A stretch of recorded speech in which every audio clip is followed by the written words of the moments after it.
그래서 정말 중요한 인생의 원칙이 하나 있다. 바로 망하지 않는 것이다. 그래서 정말 중요한 인생의 원칙이 하나 있다. 바로 망하지 않는 것이다. 안녕하세요. 더 리더입니다. 오늘은 체인지 그라운드의 신박사님, 신사임당님이 쓰시고 상상스퀘어에서 펴낸 인생은 실전이다를 소개해드립니다. 신박사님, 신사임당님께서 각 분야의 고수들을 만나며 얻은 지혜들을 이 책 한 권에 모아주셨습니다. 지금 인생에서, 현재 상황에서 0.1% 한 걸음 나아가고자 하는 분들께 이 책을 추천드립니다. 인생은 실전이다. 신영준, 주원규, 상상스퀘어. 제1원칙. 인생은 실전이다. 안타깝지만 인생의 예행 연습은 없다. 무언가 연습하고 있더라도 그 시간조차 공짜로 주어진 것이 아니다. 살아있기 때문에 역설적으로 느끼기 어려운 부분이 바로 우리 인생에는 끝이 있고 시간은 1초도 쉬지 않고 계속 흐른다는 점이다. 그래서 정말 중요한 인생의 원칙이 하나 있다.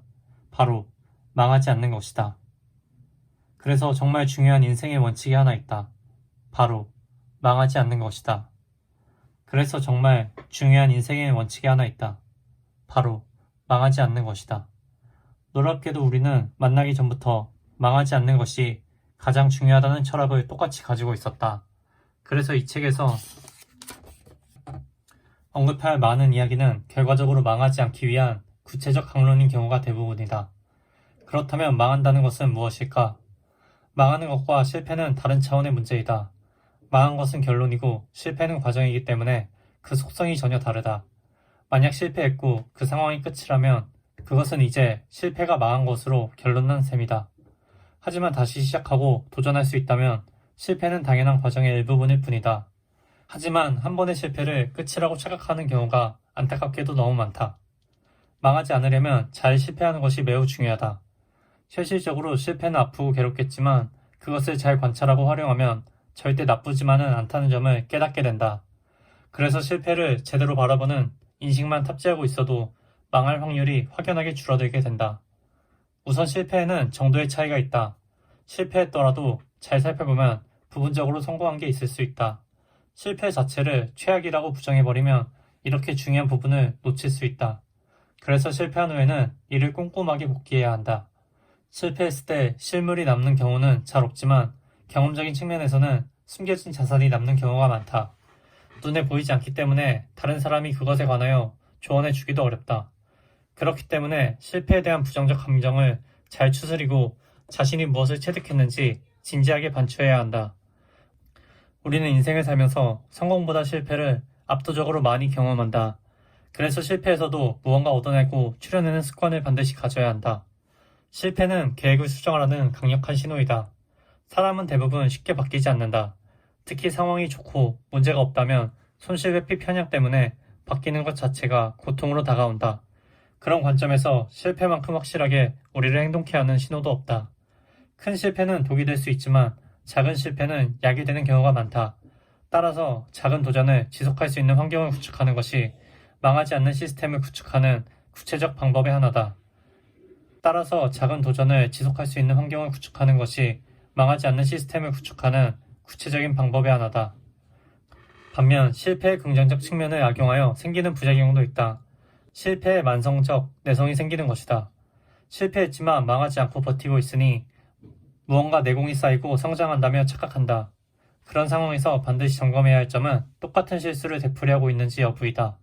같은 실수를 계속해서 반복하면 숨은 자산도 쌓이지 않고 계획 수정도 없기 때문에 더 좋은 방향으로 나아갈 수 없다.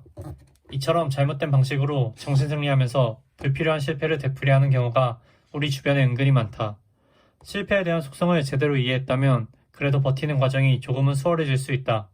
하지만 현실의 무게는 여전히 우리를 짓누르고 한 호흡 내뱉기조차 힘겹게 느껴진다.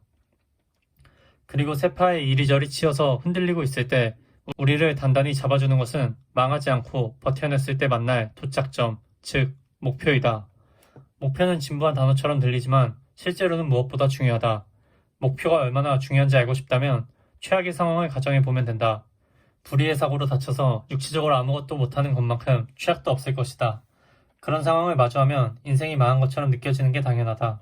다른 것은 고사하고 내 몸 하나 움직이지 못하는 상황에서 도대체 무엇을 할 수 있을까? 그런 최악의 상황에서도 우리가 할 수 있는 것은 바로 목표를 정하는 것이다. 목표를 정하는 것은 철저하게 사고의 영역이다. 생각은 모든 것의 원초적 시작이다. 거대한 결과는 작은 실천의 합으로 이뤄지고 그 작은 실천의 원초적 시작은 바로 생각이다. 그 어떤 최악의 상황에서도 최소한 우리는 원하는 것을 상상할 수 있다. 너무 당연하고 쉬워 보이는 말 같지만 최악의 상황에서 목표 지점을 바라보는 경우는 생각보다 드물다. 나아가지 않고 그저 바라보기만 해도 충분한데 그 당연하고 간단한 것을 못하는 것이다. 그렇기에 악순환에서 빠져나올 아주 작은 시작점을 찾지 못한다. 미칠 것 같이 힘든 상황이면 오히려 목표는 명료해진다. 일단 이 최악의 상황에서 벗어나자는 목표를 세우는 것이다. 구체적으로 무엇을 하면 지금보다 1%더 나아질 것인지 따져보면 된다. 수많은 상담 요청 메일을 통해 알게 된 사실이 두 가지 있다. 첫 번째는 최악의 상황에 있다고 생각하는 분들을 객관적으로 보면 본인들이 인지하는 만큼 최악이 아닐 때가 많다는 점이고, 두 번째는 무엇을 해야 할지 몰라서 아무것도 하지 않거나 상황을 악화하는 일만 반복하여 악순환에서 빠져나오지 못한다는 점이다. 앞에서 언급한 것처럼 모든 것의 시작은 올바른 방향이 무엇인지 생각하는 것이다. 너무 힘든 상황이어서 실천이 불가능해도 최소한 우리는 어느 방향으로 움직여야 하는지 생각할 수 있다는 점을 명심하자. 많은 사람들을 직간접적으로 만났다. 다양한 사람들의 성공과 실패를 지켜보면서 확신이 든 부분은 망하지 않으면 반드시 기회가 있다는 것이다. 우리는 주로 성공에 접근하는 방법을 배우고 익혔다. 실패를 견디고 더 나아가 이겨내는 구체적인 방법을 고민하거나 공부한 경우는 거의 없을 것이다. 심지어 실패는 부정적이고 절대 하면 안 되는 것, 그래서 피하면 좋은 것이라고 생각에 각인된 경우도 많다. 실패를 피할 수만 있다면 좋겠지만 인생은 절대 호락호락하지 않다. 내가 의도하지 않아도 또 심지어 전혀 잘못한 게 없어도 실패는 우리 인생에 스며들 수 있다. 반대로 애타게 원하는 성공은 쉽게 손에 잡히지 않고 잡혔던 성공도 도망가기 일쑤이다. 절대 우리 마음대로 되지 않는 게 인생이다. 그래서 제1원칙은 망하지 않는 것이다. 망하지 않으면 시련은 지나갈 것이고 기회는 다시 찾아올 것이다. 그렇게 버틸 수 있다면 태어난 것이 왜 축복인지 깨닫는 순간도 경험할 것이다. 충분히 준비하고 실전에 뛰어들었다면 좋았겠지만 그럴 방법은 없었다. 인생은 실전이고 태어난 순간부터 우리의 인생은 시작되기 때문이다. 나만 힘든 것 같지만 절대 그렇지 않다. 나만 힘든 게 아니라는 사실만 깨달아도 조금은 위로가 될 것이다. 거기서 1cm만 더 나아가서 가끔은 하늘을 보자. 너무 복잡하게 생각하지 말고 그냥 떨궈진 고개를 들어 하늘을 보자. 적어도 우리가 하늘을 볼 수 있다면 우리는 망하지 않은 것이다. 그렇게 살아남아 있는 것이다. 오스카 와일드의 말을 전하면서 이 글의 마침표를 찍는다. 우리는 모두 시궁창에 있지만 몇몇은 별을 바라보고 있다. 오스카 와일드. 우리는 모두 시궁창에 있지만 몇몇은 별을 바라보고 있다. 오스카 와일드. 인생은 실전이다. 신영준, 주원규, 상상스퀘어.